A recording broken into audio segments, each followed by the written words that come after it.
আসসালামু আলাইকুম। আজকে বিপিএল এর ফাইনাল ম্যাচ, যে ম্যাচে মুখোমুখি হচ্ছে রাজশাহী ওয়ারিয়র্স এবং কি চট্টগ্রাম রয়্যালস। তো আজকের ম্যাচে কারা ফেভারিট? কাগজে কলমে তো রাজশাহী ফেভারিট।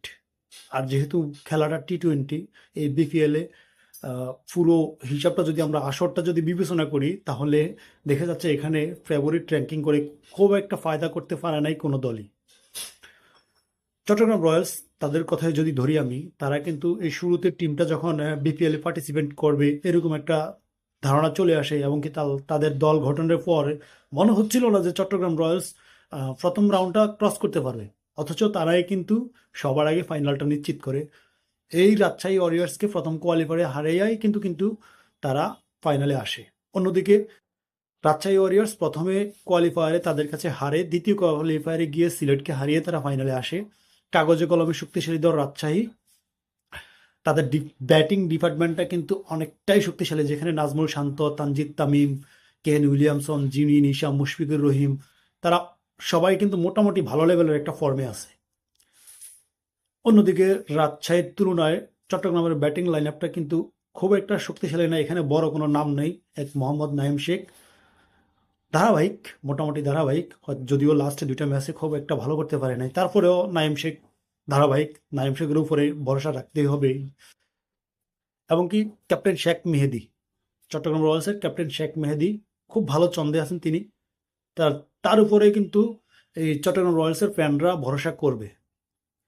তো এখানে ব্যাটিং ডিপার্টমেন্টে অবশ্যই চট্টগ্রামের তুলনায় রাজশাহী এগিয়ে আছে। টি-20 খেলা ভাই, একজন প্লেয়ারের খেলা, যে কেউ কিন্তু ম্যাচটা ঘুরিয়ে দিতে পারে। তারপরেও রাজশাহী এগিয়ে থাকবে। আবার বোলিং ডিপার্টমেন্টটা যদি আমরা ধরি, বোলিং ডিপার্টমেন্টে, স্পিন ডিপার্টমেন্টে কিন্তু এই চট্টগ্রাম রয়্যালস অনেকটা এগিয়ে আছে ফেস ডিপার্টমেন্টের তুলনায়। রাজশাহীর ফেস ডিপার্টমেন্টটা অনেক শক্তিশালী, স্পিন ডিপার্টমেন্টটা কিন্তু নাই বললেই চলে। স্পিনিংয়ে স্পিনিং একটাই তাদের নাই, এটাই ধরে নেন আপনি।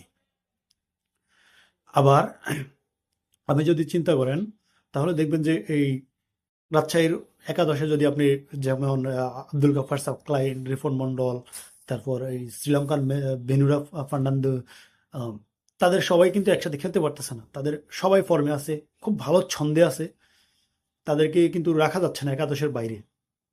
তো আজকে হয়তো বা তাদের এই অ্যাটাকটা খুব ভালো কাজে লাগতে পারে। আবার অন্যদিকে চট্টগ্রাম রয়্যালসেরও যে মানে ফেস ডিপার্টমেন্টটা খুব একটা খারাপ তাও না। শরীফুল ইসলাম এখনো পর্যন্ত তিনি বিপিএল এর সর্বোচ্চ উইকেট শিকারী, 24টা উইকেট নিয়ে তিনি টপে আছেন।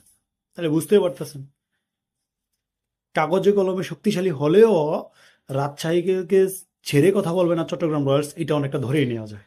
তারপরেও 50-50 চান্স তো বলছি, আমার মনে হয় 60-40 হয় আর কি। কাগজে কলমের হিসাব বা ম্যান বাই ম্যান হিসাব করলে আহ, চট্টগ্রামের তুলনায় 60% আমি দিতে পারি রাজশাহীকে, আর 40% চট্টগ্রাম রয়্যালস। তারপরেও টি-20 খেলা, যে কোনো কিছু হতে পারে।